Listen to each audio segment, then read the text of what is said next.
skrig. Min mor sagde altid, at jeg aldrig måtte forlade huset ved solnedgang, men jeg gik altid en tur med min datter på det tidspunkt. Jeg elskede at opleve det øjeblik, hvor solen lukkede døren til en verden, den jeg kaldte solens verden, og åbnede døren til en anden, hvor natten glimtede med utallige stjerner. Jeg havde for vane at tale med stjernerne, og jeg fortalte min datter om de forskellige, der funklede i den dybblå, hemmelighedsfulde himmel.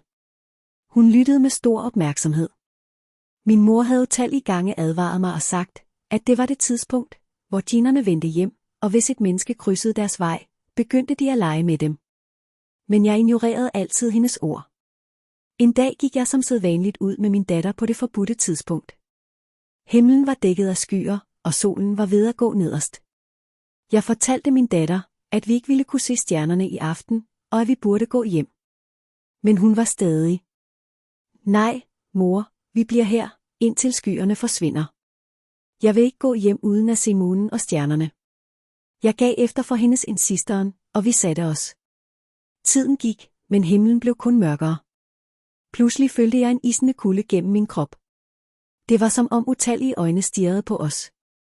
En iskold vind susede forbi, og min datter rystede af frygt. Og så. Min datter skreg, et skrig så frygtindgydende, at det syntes at blive opslugt af natten. Hun besvimede. Frygten lammede mig. Jeg forsøgte at bære hende, men det var som om hendes krop var blevet tung som bly.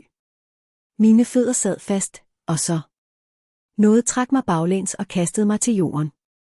Jeg huskede, at min mor lærte mig nogle vers i Koranen, som ville hjælpe i disse situationer, som jeg så prøvede at recitere, men min tunge føltes tung som sten. Jeg reciterede i mit hjerte, og pludselig slap den usynlige kraft sit greb. Jeg løftede min datter og løb hjem. En religiøs lært var der. Han læste over os, og min datter vågnede. I dag er hun 15. Men stadig, når mørket falder på, ryster hun.